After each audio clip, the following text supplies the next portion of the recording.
Welcome back to ನಮ್ಮ ದಿನ vlogs by the. ಇವತ್ತು ನಾನು ನಿಮಗೆ ಶೇರ್ ಮಾಡ್ತಿರೋದು ಒಂದು ಎಕ್ಸೈಟಿಂಗ್ ವ್ಲಾಗ್, ನನ್ನ Singapore trip experience. So Singapore vlog ಸೀರೀಸ್ನಲ್ಲಿ ಇದು ಫಸ್ಟ್ ವ್ಲಾಗ್.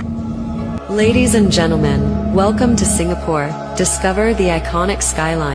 ಕೆಂಪೇಗೌಡ ಏರ್ಪೋರ್ಟಿಂದ ಚಂಗಿ ಏರ್ಪೋರ್ಟ್ ಸಿಂಗಾಪುರ್ಗೆ ಮಧ್ಯಾಹ್ನ 3 ಗಂಟೆಗೆ ಅರೈವ್ ಆದ್ವಿ. ಹೋಟೆಲಲ್ಲಿ ನಮ್ಮ 5 ದಿನದ ಸ್ಟೇ. ಸೊ ರೂಮ್ ತುಂಬ ಚಿಕ್ಕದಾಗಿದ್ರು, ತುಂಬ ಚೆನ್ನಾಗಿತ್ತು. ನಾವು 3 o'clock ಅರೌಂಡ್ ಬಂದಿದ್ದರಿಂದ ತುಂಬ ಹೊಟ್ಟೆ ಹಸಿತು. ನಿಯರ್ ಬೈ ಇರೋ ಇಂಡಿಯನ್ ರೆಸ್ಟೋರೆಂಟಲ್ಲಿ ಊಟ ಮುಗಿಸಿ ರೆಸ್ಟ್ ಮಾಡಿದ್ರಿ. ಹಾಗೆ ಬೆಳಗ್ಗೆ ಎದ್ದು ರೆಡಿಯಾಗಿ ಬ್ರೇಕ್ಫಾಸ್ಟ್ ಮಾಡಿಕೊಂಡು, ವೆರೈಟೀಸ್ ಆಫ್ ಬ್ರೇಕ್ಫಾಸ್ಟ್ ಇತ್ತು. ಬ್ರೇಕ್ಫಾಸ್ಟ್ ಮಾಡಿ ಮೌಂಟ್ ಫೇಬರ್ ಪಾರ್ಕ್ಗೆ ಬಂದು ಅಲ್ಲೆಲ್ಲ ಸುತ್ತಾಡಿ ತುಂಬ ಫೋಟೋಸ್ನ ತಗೊಂಡು, ಫಸ್ಟ್ ಡೇ ಆಗಿರೋದ್ರಿಂದ ತುಂಬ ಎಕ್ಸೈಟ್ಮೆಂಟ್ ಇತ್ತು. ಬೆಲ್ ಆಫ್ ಹ್ಯಾಪಿನೆಸ್ ಅಂತ ಒಂದು ಸ್ಪಾಟ್ ಇತ್ತು. ಇದೊಂದು ಸಿಂಬಾಲಿಕ್ ಪ್ಲೇಸು ಸಿಂಗಾಪುರಲ್ಲಿ ಹೇಳಬೇಕಂದ್ರೆ. ಮೇನ್ಲಿ ಪೀಸು, ಹ್ಯಾಪಿನೆಸ್ಸು, ಪಾಸಿಟಿವಿಟಿನ ರೆಪ್ರೆಸೆಂಟ್ ಮಾಡತ್ತಂತೆ. ನಮ್ಮ ಥರ ಟೂರಿಸ್ಟ್ ಮಾತ್ರ ಅಲ್ಲ, ಇಲ್ಲಿ ಲೋಕಲ್ ಸಹ ಬಂದು ಟೈಮ್ ಸ್ಪೆಂಡ್ ಮಾಡ್ತಾರಂತೆ. ಹಾಗೆ ನಾವು ಕೇಬಲ್ ಕಾರ್ ಹತ್ರ ಬಂದ್ವಿ. ಇಲ್ಲಿ ಕ್ಯೂಟ್ ಆಗಿರೋ ಕೇಬಲ್ ಕಾರ್ ಥರ ಇರುವಂತಹ ಒಂದು ಸೆಲ್ಫಿ ಬೂತ್ಸಲ್ಲೆಲ್ಲ ಫೋಟೋಸ್ ಕ್ಲಿಕ್ ಮಾಡಿಕೊಂಡು, ಹಾಗೆ ಕೇಬಲ್ ಕಾರು ಮೌಂಟ್ ಫೇಬರಿಂದ ಸ್ಟಾರ್ಟ್ ಆಗಿ ಸೆಂಟೋಸಾ ಐಲ್ಯಾಂಡಲ್ಲಿ ಎಂಡ್ ಆಗುತ್ತೆ. ಸೊ ನಾವು ಸಹ ಹೋದ್ವಿ. ಫಸ್ಟ್ ಅಂದ್ಕೊಂಡೆ ತುಂಬ ಭಯ ಆಗುತ್ತೇನೋ ಇದರಲ್ಲಿ ಗ್ಲಾಸು ಕ್ಯಾಪ್ಸಲಲ್ಲಿ ಕುತ್ಕೊಂಡು ನೋಡೋಕ್ಕೆ ಅಂತ. ಬಟ್ ನಿಜಕ್ಕೂ ಒಂಚೂರು ಸಹ ಭಯ ಆಗಲಿಲ್ಲ. ತುಂಬಾ ಚೆನ್ನಾಗಿತ್ತು. ಇದು ಜಸ್ಟ್ ಟ್ರಾನ್ಸ್ಪೋರ್ಟ್ ಅಲ್ಲ, such a beautiful experience.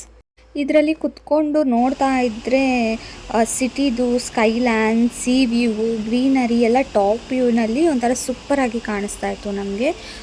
C ಎಲ್ಲ ನೋಡಿದಾಗ ಸಿಟಿ ವ್ಯೂ, ಹಾಗೆ ಸೆಂಟೋಸಾ ಐಲ್ಯಾಂಡು, ವಾಟರ್ ಪಾರ್ಕು ಅದೆಲ್ಲ ಅಲ್ಲಿಂದ ನಮಗೆ ನೀಟಾಗಿ ಕಾಣಿಸ್ತಾ ಇತ್ತು.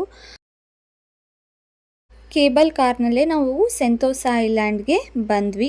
ಮ್ಯಾಡಮ್ ಟುಸೋಟ್ಸು ಫಸ್ಟು ನಾವು ಹೋಗಿರೋ ಅಂತಹ ಪ್ಲೇಸು ಸೆಂಟೋಸಾ ಐಲ್ಯಾಂಡಲ್ಲಿ. ಸೊ ಇಲ್ಲಿ ತುಂಬ ವೆರೈಟೀಸ್ ಆಫ್ ವ್ಯಾಕ್ಸ್ ಫಿಗರ್ಸ್ ಇತ್ತು. ಸೆಲೆಬ್ರಿಟೀಸ್ದಾಗಿರ್ಬಹುದು, ಮೂವಿ ಆ್ಯಕ್ಟರ್ಸ್ದು, ಮತ್ತು ಸ್ಪೋರ್ಟ್ಸ್ ಸ್ಟಾರ್ಸ್ದು, ಪೊಲಿಟಿಕಲ್ ಲೀಡರ್ಸ್ದು, ಹಾಗೆ ತುಂಬಾ ವ್ಯಾಕ್ಸ್ ಸ್ಟ್ಯಾಚ್ಯುಗಳಿದ್ವು. ಇಲ್ಲಿ ಕೇಪಾಪ್ ಅವ್ರದ್ದು ಸಹ ಇತ್ತು. ತುಂಬಾ ಚೆನ್ನಾಗಿತ್ತು. ಇಲ್ಲಂತೂ ಸಿಕ್ಕಾಪಟ್ಟೆ ಫನ್ ಮಾಡಿದ್ರಿ. ಸಿಕ್ಕಾಪಟ್ಟೆ ಡಿಫ್ರೆಂಟ್ ಪೋಸಸ್ಸಲ್ಲಿ ಫೋಟೋಸ್ ತಗೊಂಡು ಆ ವ್ಯಾಕ್ಸ್ ಫಿಗರ್ಸ್ನ ನೋಡೋದಕ್ಕೇ ಒಂಥರ ರಿಯಲ್ ಪರ್ಸನ್ನೇ ನೋಡ್ತಿದ್ದೀರೇನೋ ಅಂತ ಒಂದು ಫೀಲ್ ಬರ್ತಾಯಿತ್ತು ನಮಗೆ. ಅಷ್ಟು ಸಖತ್ತಾಗಿತ್ತು ಒಳಗಡೆ ಎಲ್ಲ. ಈ ನಮ್ಮದು ಬೋಟ್ ರೈಡಲ್ಲಿ ಹೋಲ್ ಸಿಂಗಾಪುರ್ದು ಸಿಟಿ ಆಗಿರ್ಬೋದು, ಅವ್ರ ಕಲ್ಚರ್ ಆಗಿರ್ಬೋದು, ಮತ್ತು ಫುಡ್ ವೆರೈಟೀಸ್ ಕಲ್ಚರು, ಹಾಗೆ ಅವ್ರದ್ದು ಟೂರಿಸ್ಟ್ ಪ್ಲೇಸಸ್ ಯಾವುದ್ಯಾವುದಿದೆ ಎಲ್ಲನೂ ಡೀಟೇಲ್ಡಾಗಿ ಲೈಟ್ ಫ್ಲ್ಯಾಶ್ ಆಗಿ ನಮಗೆ ಕಾಣಿಸ್ತಾ ಇತ್ತು. ಹಾಗೆ ರೈಡಲ್ಲೆಲ್ಲ ತೋರಿಸ್ತಾ ಇದ್ರು. ಸಿಂಗಾಪುರ್ ಅಂದ್ರೇ ಒಂಥರ ಕ್ಲೀನ್ ಆ್ಯಂಡ್ ಡಿಸಿಪ್ಲಿನ್ ಸಿಟಿ. ಇಲ್ಲೆಲ್ಲ ನೋಡಿ ಅದು ಒಂಥರ ಟೂರಿಸ್ಟ್ದು ಮೇನ್ ಪ್ಲೇಸಸ್ ಏನಿದೆ, ಮೆರಿನಾ ಬೇ ಸ್ಯಾಂಡ್ಸ್ ಆಗಿರ್ಬೋದು, ಅಥವಾ ಸೂಪರ್ ಟ್ರೀಸ್ ಆಗಿರ್ಬೋದು, ಅದೆಲ್ಲನೂ ಇದು ಮಾಡಿದ್ದಾರೆ. ಎಲ್ಲನೂ ಫ್ಲ್ಯಾಶ್ ಆಗಿ ತೋರಿಸ್ತಾ ಇದ್ರು. ಅದನ್ನು ಮುಗಿಸ್ಕೊಂಡು ತುಂಬ ಹೊಟ್ಟೆ ಹಸು ಆಗ್ತಿತ್ತು. ಮಧ್ಯಾಹ್ನ ಊಟಕ್ಕೆ ಅಂತ KFCಗೆ ಬಂದ್ವಿ.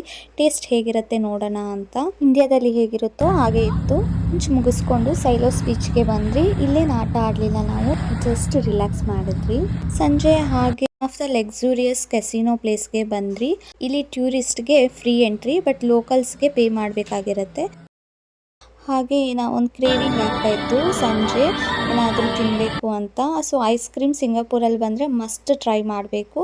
ಸೊ ನಾವು ಕಾರ್ನಿವಲ್ಸ್ಗೆ ಹೋಗಿ ಅಲ್ಲಿ ಐಸ್ ಕ್ರೀಮ್ ಟ್ರೈ ಮಾಡಿದ್ವಿ. ತುಂಬಾ ಚೆನ್ನಾಗಿತ್ತು. ಸನ್ಸೆಟ್ನ ಎಂಜಾಯ್ ಮಾಡಿಕೊಂಡು, ಬೆಳಗ್ಗೆಯಿಂದ ಓಡಾಡಿ ತುಂಬಾ ಕಾಲು ನೋವ್ತಾಯಿತ್ತು. ಸೊ ಹಾಗಾಗಿ ಅಲ್ಲೇ ವಾಕ್ ಮಾಡಿಕೊಂಡು ಸ್ವಲ್ಪ ರಿಲ್ಯಾಕ್ಸೇಷನ್ ಮಾಡ್ಕೊಳ್ತಾ ಇದ್ರಿ. ಹಾಗೆ ನೈಟು ವಿಂಗ್ಸ್ ಆಫ್ ಟೈಮ್ ಇತ್ತು, ಅದಕ್ಕೆ ಬೆಳಗ್ಗೆಯಿಂದ ವೆಯ್ಟ್ ಮಾಡ್ತಾ ಇದ್ದಿತ್ತಂತದ್ದು. ಸೊ ಬಂದೇ ಬಿಡ್ತು ವಿಂಗ್ಸ್ ಆಫ್ ಟೈಮು. ಅಲ್ಲಿ ಸೀಟ್ಸ್, ಇದೊಂಥರ ಮ್ಯಾಜಿಕಲ್ ನೈಟ್ ಶೋ ಥರ ಇತ್ತು. Now, let's start from the beginning of the song. So, 1, 2, 1, 2, 3, 4. When you're traveling far from lights, water, fire, music, open air theatre ಥರ full awesome experience ಅಂತಲೇ ಹೇಳ್ಬೋದು. Story ಆಗಿರ್ಬೋದು, ಆ visualisation ಇರ್ಬೋದು, music, atmosphere ಎಲ್ಲನೂ ಒಂಥರ ಹಾರ್ಟ್ ಟಚಿಂಗ್ ಆಗಿ ಇತ್ತು. ಅಷ್ಟು ಎಂಜಾಯ್ ಮಾಡಿದ್ರಿ ನಾವು ಅಲ್ಲಿ. One of the best moment in a day ಅಂತ ಹೇಳ್ಬೋದು ಇದು ವಿಂಗ್ಸ್ ಆಫ್ ಟೈಮು. ಆ ಲೇಸರ್ ಲೈಟ್ಸ್ಗೆ ಅವ್ರು ಕೊಡ್ತಿದ್ದಂಥ ಮ್ಯೂಸಿಕ್ ಆಗಿರ್ಬೋದು, ಅಥವಾ ಆ ಫೌಂಟೇನ್ ಮೌಂಟೇನ್ ಆಗಿರ್ಬೋದು, ಫೈರು ಎಲ್ಲನೂ ಎಷ್ಟು ಸಿಂಕ್ರೊನೈಸ್ಡ್ ಆಗಿತ್ತು ಅಂತಂದರೆ ಅಷ್ಟು ನೋಡೋದಕ್ಕೆ 2 ಕಣ್ಣು ಸಾಲದು, ಅಷ್ಟು ಸಖತ್ತಾಗಿ ಕಾಣಿಸ್ತಾ ಇತ್ತು. ಇದನ್ನು ನೋಡಿ ನನಗಂತೂ ಒಂಥರ ಗೂಸ್ ಬಂಪ್ಸೇ ಬಂದುಬಿಟ್ಟಿತ್ತು, ಅಷ್ಟು ಚೆನ್ನಾಗಿತ್ತು. ಹಾಗೆ ಇದನ್ನೆಲ್ಲ ಮುಗಿಸ್ಕೊಂಡು ಬರೋದ್ರೊಳಗೆ ನೈಟ್ ಆಗೋಗಿತ್ತು. ತುಂಬಾ ಟಯರ್ಡ್ ಆಗೋಗಿತ್ತು ಫಸ್ಟ್ ಡೇ. ಹಾಗೆ ಹೋಟೆಲ್ಗೆ ಹೋಗಿ ಡಿನ್ನರ್ ಮುಗಿಸಿ ಮಲ್ಕೊಂಬಿಟ್ವಿ.